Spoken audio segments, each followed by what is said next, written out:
ياسين والقرآن الحكيم إنك لمن المرسلين على صراط مستقيم تنزيل العزيز الرحيم لتنذر قوما ما أنذر آباؤهم فهم غافلون لقد حق القول على أكثرهم فهم لا يؤمنون إنا جعلنا في أعناقهم أغلالا فهي إلى الأذقان فهم مقمحون وجعلنا من بين أيديهم سدا ومن خلفهم سدا فأغشيناهم فهم لا يبصرون وسواء عليهم أأنذرتهم أم لم تنذرهم لا يؤمنون إنما تنذر من اتبع الذكر وخشي الرحمن بالغيب فبشره بمغفرة وأجر كريم إنا نحن نحيي الموتى ونكتب ما قدموا وآثارهم وكل شيء أحصيناه في إمام مبين واضرب لهم مثلا أصحاب القرية إذ جاءها المرسلون إذ أرسلنا إليهم اثنين فكذبوهما فعززنا بثالث فقالوا إنا إليكم مرسلون قالوا ما أنتم إلا بشر مثلنا وما أنزل الرحمن من شيء إن أنتم إلا تكذبون قالوا ربنا يعلم إنا إليكم لمرسلون وما علينا إلا البلاغ المبين قالوا إنا تطيرنا بكم لئن لم تنتهوا لنرجمنكم وليمسنكم منا عذاب أليم قالوا طائركم معكم أئن ذكرتم بل أنتم قوم مسرفون وجاء من أقصى المدينة رجل يسعى قال يا قوم اتبعوا المرسلين اتبعوا من لا يسألكم أجرا وهم مهتدون وما لي لا أعبد الذي فطرني وإليه ترجعون أأتخذ من دونه آلهة إن يردني الرحمن بضر لا تغني عني شفاعتهم شيئا ولا ينقذون إني إذا لفي ضلال مبين إني آمنت بربكم فاسمعون قيل ادخل الجنة قال يا ليت قومي يعلمون بما غفر لي ربي وجعلني من المكرمين وما أنزلنا على قومه من بعده من جند من السماء وما كنا منزلين إن كانت إلا صيحة واحدة فإذا هم خامدون يا حسرة على العباد ما يأتيهم من رسول إلا كانوا به يستهزئون ألم يروا كم أهلكنا قبلهم من القرون أنهم إليهم لا يرجعون وإن كل لما جميع لدينا محضرون وآية لهم الأرض الميتة أحييناها وأخرجنا منها حبا فمنه يأكلون وجعلنا فيها جنات من نخيل وأعناب وفجرنا فيها من العيون ليأكلوا من ثمره وما عملته أيديهم أفلا يشكرون سبحان الذي خلق الأزواج كلها مما تنبت الأرض ومن أنفسهم ومما لا يعلمون وآية لهم الليل نسلخ منه النهار فإذا هم مظلمون والشمس تجري لمستقر لها ذلك تقدير العزيز العليم والقمر قدرناه منازل حتى عاد كالعرجون القديم لا الشمس ينبغي لها أن تدرك القمر ولا الليل سابق النهار وكل في فلك يسبحون وآية لهم أنا حملنا ذريتهم في الفلك المشحون وخلقنا لهم من مثله ما يركبون وإن نشأ نغرقهم فلا صريخ لهم ولا هم ينقذون إلا رحمة منا ومتاعا إلى حين وإذا قيل لهم اتقوا ما بين أيديكم وما خلفكم لعلكم ترحمون وما تأتيهم من آية من آيات ربهم إلا كانوا عنها معرضين وإذا قيل لهم أنفقوا مما رزقكم الله قال الذين كفروا للذين آمنوا أنطعم من لو يشاء الله أطعمه إن أنتم إلا في ضلال مبين ويقولون متى هذا الوعد إن كنتم صادقين ما ينظرون إلا صيحة واحدة تأخذهم وهم يخصمون فلا يستطيعون توصية ولا إلى أهلهم يرجعون ونفخ في الصور فإذا هم من الأجداث إلى ربهم ينسلون قالوا يا ويلنا من بعثنا من مرقدنا هذا ما وعد الرحمن وصدق المرسلون إن كانت إلا صيحة واحدة فإذا هم جميع لدينا محضرون فاليوم لا تظلم نفس شيئا ولا تجزون إلا ما كنتم تعملون إن أصحاب الجنة اليوم في شغل فاكهون هم وأزواجهم في ظلال على الأرائك متكئون لهم فيها فاكهة ولهم ما يدعون سلام قولا من رب رحيم وامتازوا اليوم أيها المجرمون ألم أعهد إليكم يا بني آدم ألا تعبدوا الشيطان إنه لكم عدو مبين وأن اعبدوني هذا صراط مستقيم ولقد أضل منكم جبلا كثيرا أفلم تكونوا تعقلون هذه جهنم التي كنتم توعدون اصلوها اليوم بما كنتم تكفرون اليوم نختم على أفواههم وتكلمنا أيديهم وتشهد أرجلهم بما كانوا يكسبون ولو نشاء لطمسنا على أعينهم فاستبقوا الصراط فأنى يبصرون ولو نشاء لمسخناهم على مكانتهم فما استطاعوا مضيا ولا يرجعون ومن نعمره ننكسه في الخلق أفلا يعقلون وما علمناه الشعر وما ينبغي له إن هو إلا ذكر وقرآن مبين لينذر من كان حيا ويحق القول على الكافرين أولم يروا أنا خلقنا لهم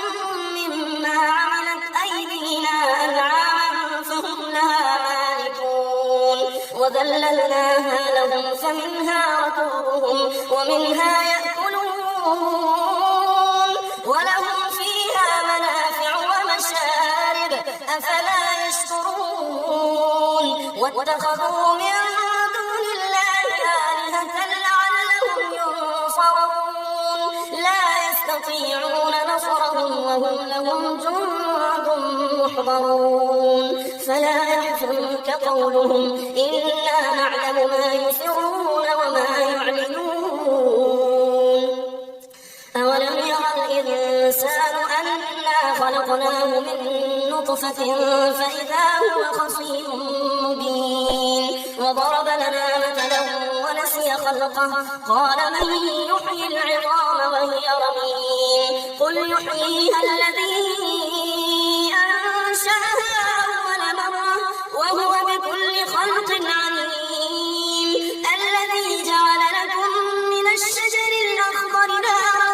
فإذا أنتم منه توقدون أوليس الذي خلق السماوات والأرض بقادر على أن يخلق مثلهم بلى وهو الخلاق العليم إنما أمره إذا أراد شيئا أن يقول له كن فيكون فسبحان الذي بيده ملكوت كل شيء وإليه ترجعون. بسم الله الرحمن الرحيم. الرحمن علم القرآن خلق الإنسان علمه البيان الشمس والقمر بحسبان والنجم والشجر يسجدان والسماء رفعها ووضع الميزان ألا تطغوا في الميزان وأقيموا الوزن بالقسط ولا تخسروا الميزان والأرض وضعها للأنام فيها فاكهة والنخل ذات الأكمام والحب ذو العصف والريحان فبأي آلاء ربكما تكذبان خلق الإنسان من صلصال كالفخار وخلق الجان من مارج من نار فبأي آلاء ربكما تكذبان رب المشرقين ورب المغربين فبأي آلاء ربكما تكذبان مرج البحرين يلتقيان بينهما برزخ لا يبغيان فبأي آلاء ربكما تكذبان يخرج منهما اللؤلؤ والمرجان فبأي آلاء ربكما تكذبان وله الجوار المنشآت في البحر كالأعلام فبأي آلاء ربكما تكذبان كل من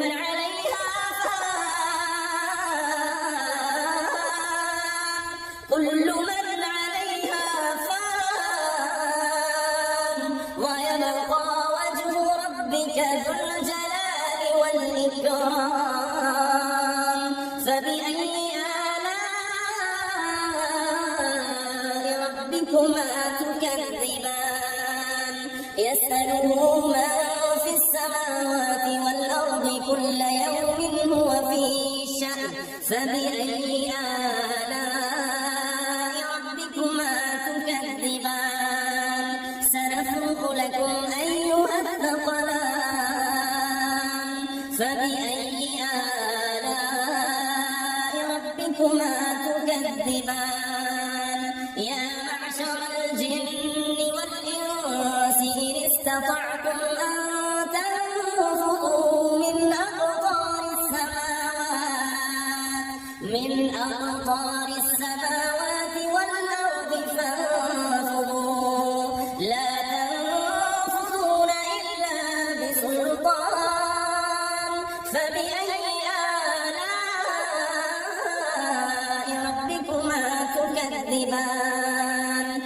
يرسل عليكما شواظ من نار ونحاس فلا تنتصران فبأي آلاء ربكما تكذبان فإذا انشقت السماء فكانت وردة كالدهان فبأي آلاء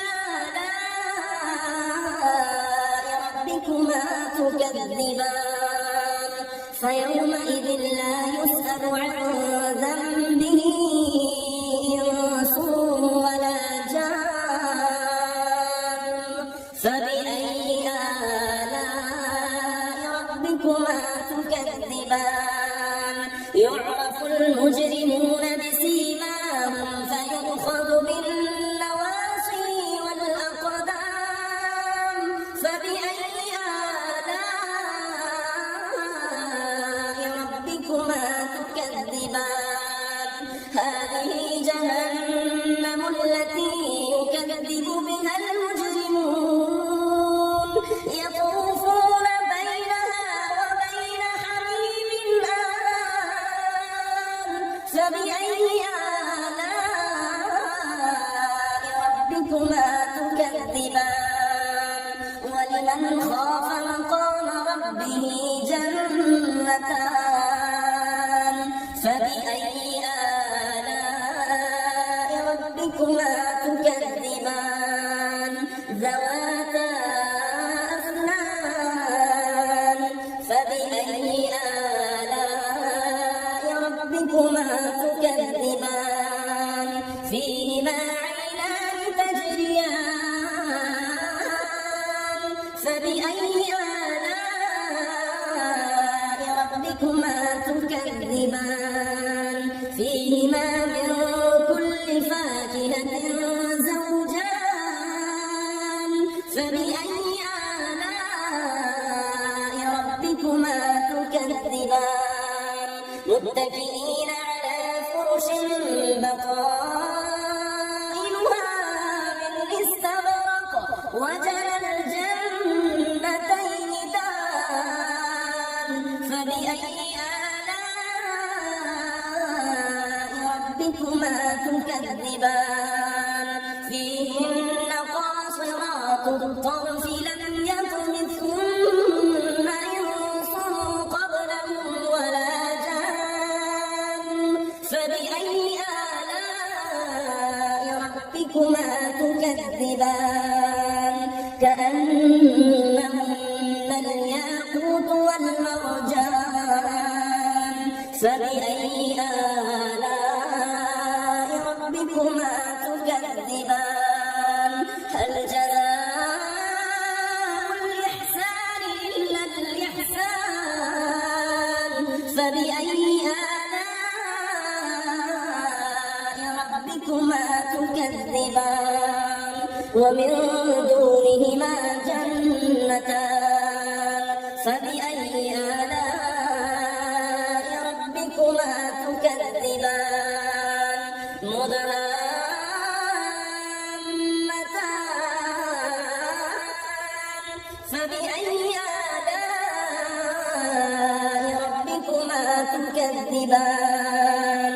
فيهما عينان نضاختان فبأي آلاء ربكما تكذبان فيهما فاكهة ونخل ورمان فبأي آلاء ربكما تكذبان فيهن خيرات حسان فبأي آلاء ربكما تكذبان حور مقصورات في الخيام فبأي آلاء ربكما تكذبان لم يطمثهن إنس قبلهم ولا جان فبأي آلاء ربكما تكذبان متكئين على رفرف خضر وعبقري حسان فبأي آلاء ربكما تكذبان تبارك اسم ربك ذي الجلال والإكرام. بسم الله الرحمن الرحيم. إذا وقعت الواقعة ليس لوقعتها كاذبة خافضة رافعة إذا رجت الأرض رجا وبست الجبال بسا فكانت هباء منبثا وكنتم أزواجا ثلاثة فأصحاب الميمنة ما أصحاب الميمنة وأصحاب المشأمة ما أصحاب المشأمة والسابقون السابقون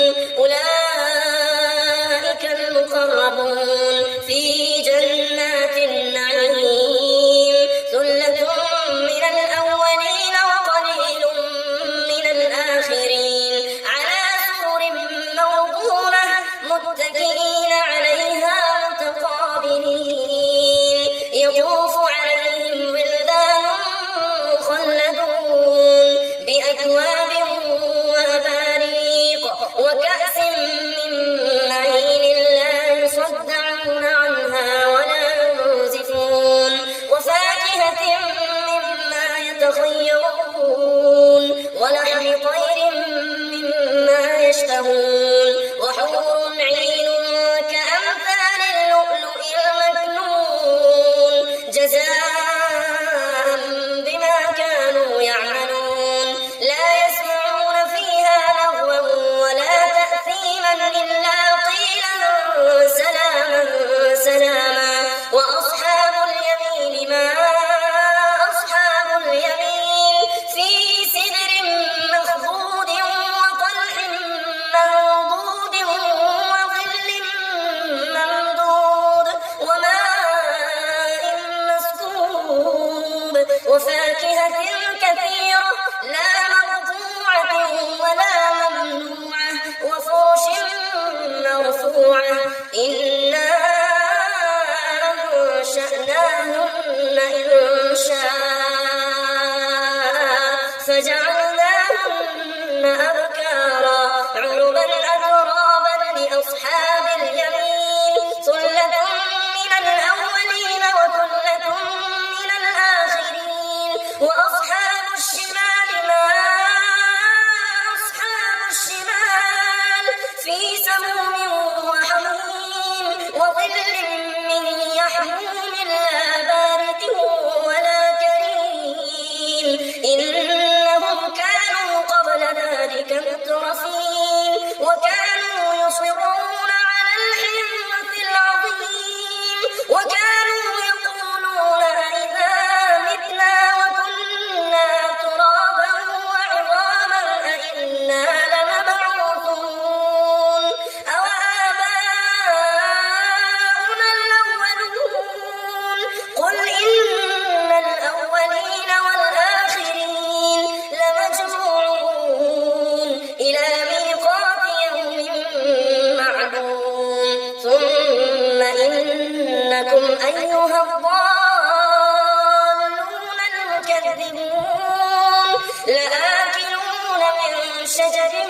من زقوم فمالئون منها البطون فشاربون عليه من الحميم فشاربون شرب الهيم هذا نزلهم يوم الدين نحن خلقناكم فلولا تصدقون أفرأيتم ما تمنون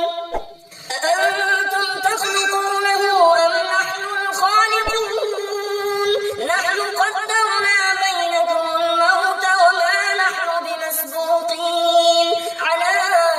أن نبدل أمثالكم وننشئكم فيما لا تعلمون ولقد علمتم النشأة الأولى فلولا تذكرون أفرأيتم ما تحرثون أأنتم تزرعونه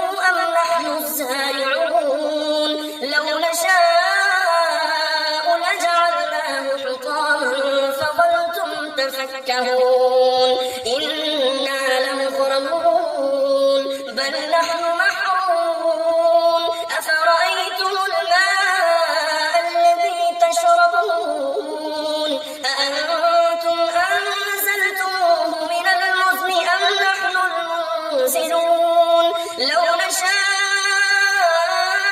جعلناه أجاجا فلولا تشكرون أفرأيتم النار التي تورون أأنتم أنشأتم شجرتها أم نحن المنشئون نحن جعلناها تذكرة ومتاعا للمقوين فسبح باسم ربك العظيم فلا أقسم بمواقع النجوم وإنه لقسم لو تعلمون عظيم إنه لقرآن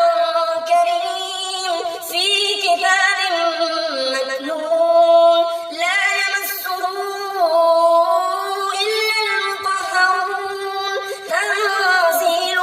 من رب العالمين أفبهذا الحديث أنتم مدهنون وتجعلون رزقكم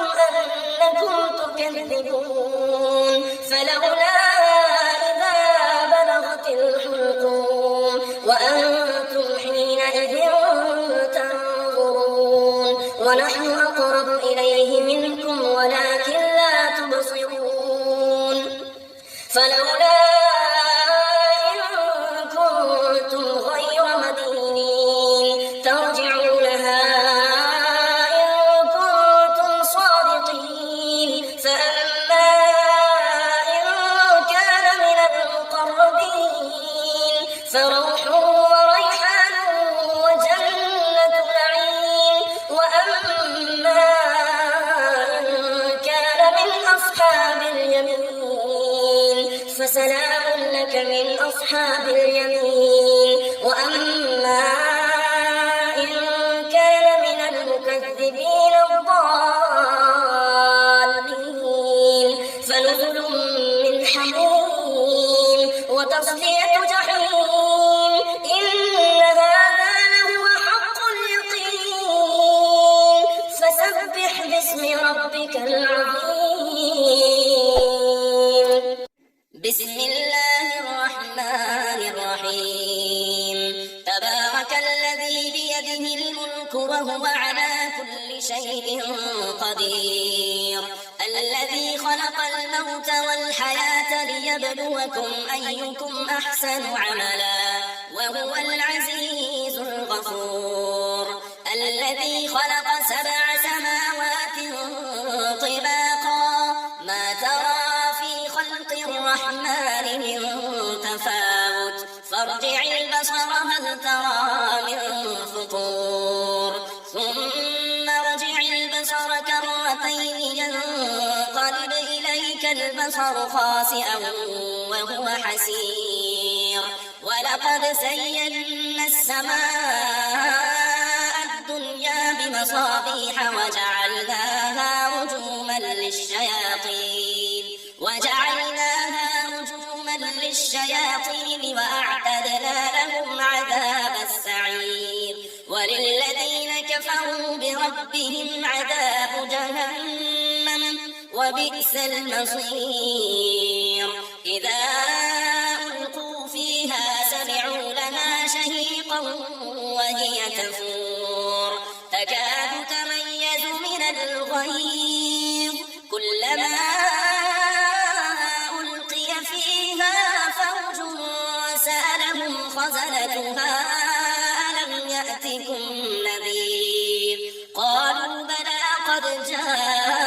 جاءنا نذير فكذبنا وقلنا ما نزل الله من شيء إن أنتم إلا في ضلال كبير وقالوا لو كنا نسمع أو نعقل ما كنا في أصحاب السعير فاعترفوا بذنبهم فسحقا لأصحاب السعير إن الذين يخشون ربهم بالغيب لهم مغفرة وأجر كبير وأسروا قولكم أو اجهروا به إنه عليم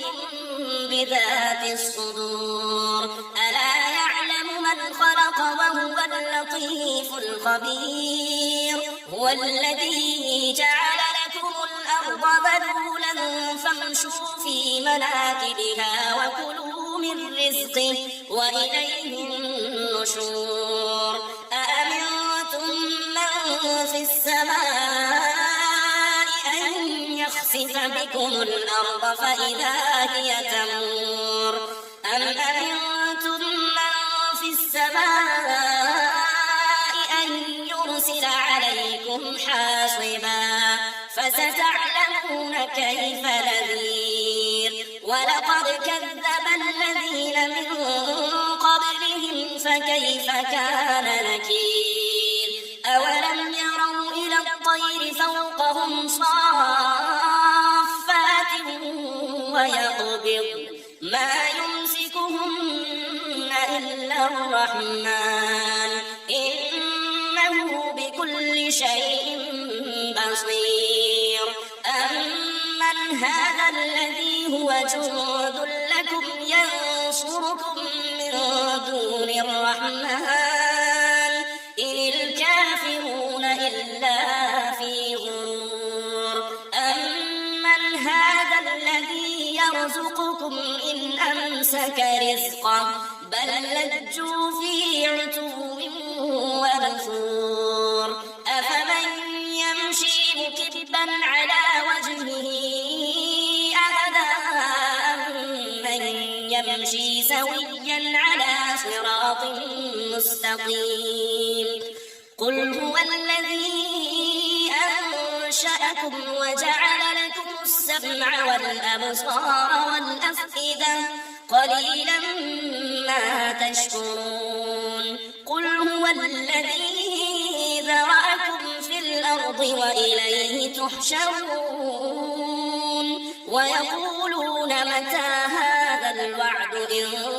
كنتم صادقين قل إنما العلم عند الله وإنما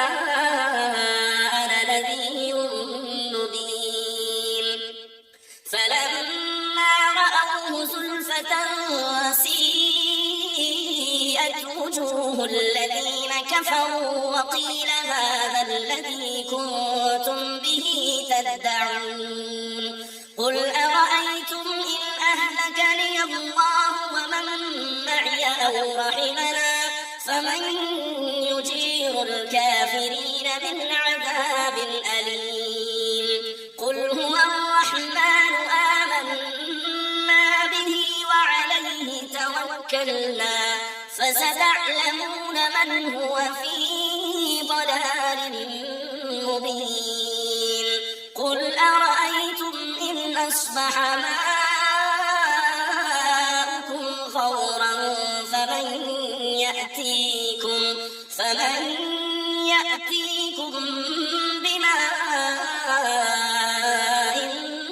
معين